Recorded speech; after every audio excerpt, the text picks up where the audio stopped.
शेतकरी बंधूंनो नमस्कार. मी राजेंद्र वाघमोडे. माझी द्राक्ष बागायतदार, कृषीचे विद्यार्थी आणि शेती क्षेत्रामधील जाणकारांना नम्र विनंती आहे की आपला चॅनल जर आपण सबस्क्राईब केला नसेल तर कृपया सबस्क्राईब करा.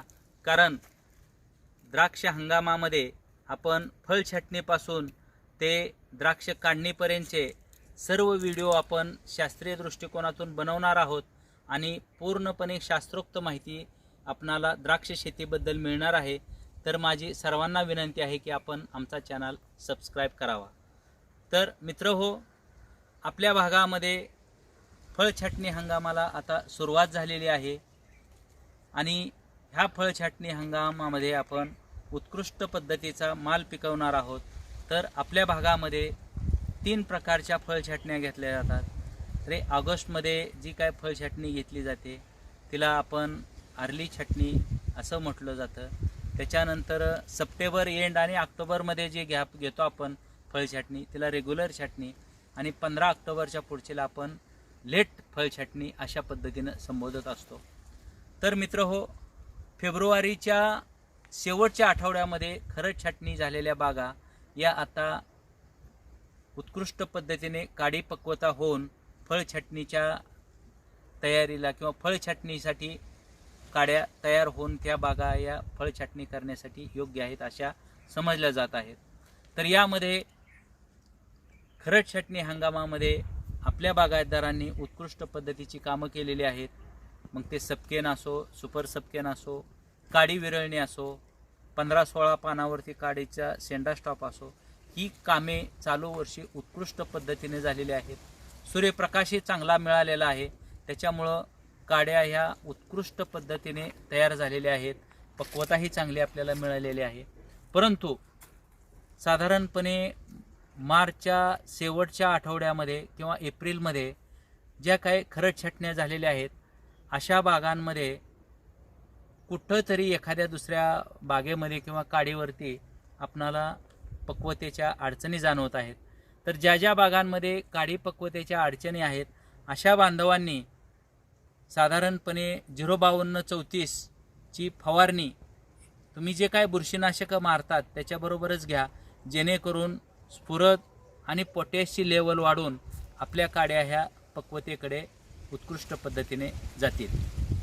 तर मित्रहो, आपल्याला फळ छाटणी हंगामाला सामोरे जात असताना आपल्या द्राक्ष बागांना किंवा तयार काड्यांच्या द्राक्ष बागांना आपणाला हलकासा ताण देणं गरजेचं असतं. तर हा जो काय हलकासा ताण आहे हा हलकासा ताण आपण आपल्या बागेचे पाणी बंद करतो आणि कृत्रिम पद्धतीनं पानगळ होण्यासाठी आपण इथेफॉन आणि 05234 किंवा मोनोपोटॅशियम फॉस्फेटची एकत्रित फवारणी घेत असतो. तर मित्रहो, हे जे इथेफॉन आहे हे इथेफॉन अधिक 05234 तुम्ही अशा पद्धतीनं फवारणी घ्यायची की आपला जो काय फवारणीचा पंप किंवा ब्लोअर आहे तो जर या चारीतून अशा दिशेने गेला तर विरुद्ध बाजूनी त्याच दिशेनं येऊन गच्च अशी फवारणी करा, जेणेकरून सर्व पानांवरती त्या इथेफॉन आणि 05234चं कव्हरेज मिळेल आणि तुम्हाला पानगळ होण्यासाठी उत्कृष्ट पद्धतीनं मदत होईल.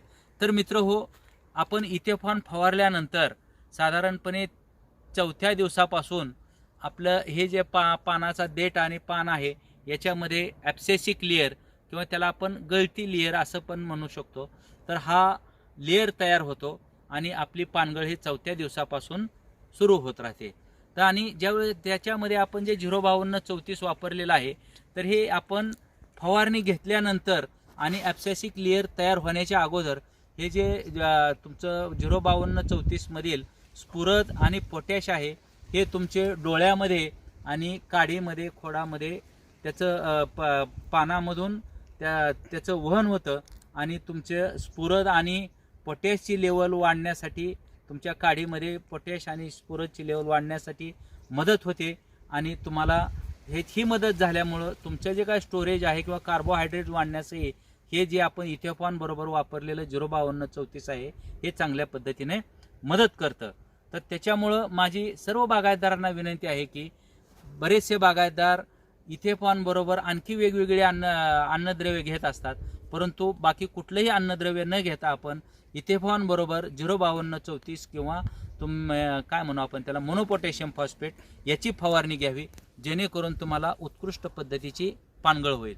त्याच्यानंतर माझी द्राक्ष बागायतदारांना आणखी एक विनंती आहे, तुम्ही इथेफॉन मारण्याच्या अगोदर साधारणपणे 1 आठवडा किंवा 15 दिवस अगोदर किंवा 1 महिन्यापर्यंत जरी इथेफॉन मारण्याच्या अगोदर जर तुम्ही आपल्या द्राक्ष बागेवरती पोटॅशियम नायट्रेट किंवा त्याला तुम्ही 13-045 म्हणता, तर ह्या पोटॅशियम नायट्रेटची फवारणी जर आपल्या द्राक्ष बागेवर घेतली तर संशोधनाने असं सिद्ध केलेलं आहे की आपली जी बाग फुटण्याचं जे प्रमाण आहे फळ छाटणीनंतर हे साधारणपणे 40% वाढतं. म्हणजे 40% उत्कृष्ट पद्धतीचं म्हणजे चांगल्या पद्धतीचे डोळे फुटलेले आपल्याला दिसतात.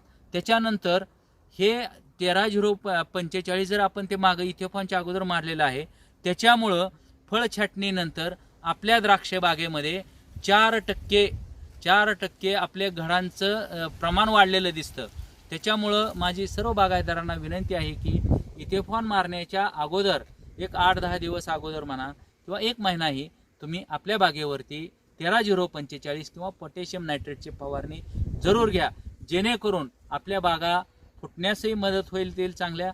त्याच्यानंतर आपले घड निर्मिती किंवा आपले घड सुद्धा फळ छाटणीनंतर वाढण्यास किंवा जास्त निघण्यासही मदत होईल. तर बागायतदार मित्रांनो, अशा पद्धतीनं आपण आपल्या द्राक्ष बागेला कृत्रिम ताण द्या आणि फळ छाटणी हंगामाला किंवा कृत्रिम ताण म्हणजे इथेफॉन फवारल्यानंतर आपण साधारणपणे 13 ते 14 दिवसानंतर आपली फळ छाटणी घेत असतो.